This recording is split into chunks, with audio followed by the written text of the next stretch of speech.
In this video, I'm going to show you guys how to add a voiceover in Google Slides. And for this to work, we need three things. We need the Google Slide, of course. We need a online voice recorder, or if you have a voice recorder app, you can use that as well. And we need my Drive. So we need Google Drive, and that is actually all you have to do. So first of all, we have to record our voiceover. We're just gonna hit the record button and we're just gonna talk for a bit. And let's say this is about right. So we're just gonna stop it. And this is the voiceover. We can also trim it, as you can see, and just like that. Once you've done all this, you can just click on save. And this will just save the recording. So now we can go to Drive.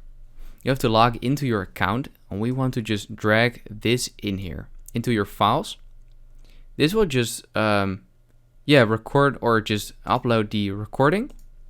And from here on out, we want to go back to our Google Slides. So let's say I want to add the recording in this slide right here. You want to go to Insert and then click on Audio.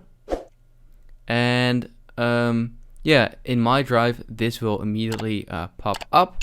By the way, make sure Google Slide and Google Drive are the same accounts, or else you will see different stuff in here. But just select this recording. This will add it right here on the Google Slides. And you basically want to have this selected right here. You want to have it selected automatically, and the stop on slide change, because let's say you're going to the next slide and the audio is still playing, then on the next slide it will keep playing. But if you select this and you go to the next slide, this audio will just stop playing. So as I said, make sure to have automatically selected, because when you go to the next slide, it will just immediately play the audio instead of you have to click on it right here. So have both of these selected, then just hit OK, and you can just add this to every slide and do this method by recording first, add it to your Drive, and then opening it up in the Google Slide right here. So that is basically it. If this video helped you out, please leave a like and let me know in the comments if it worked. And I'll see you next time. Have a good day.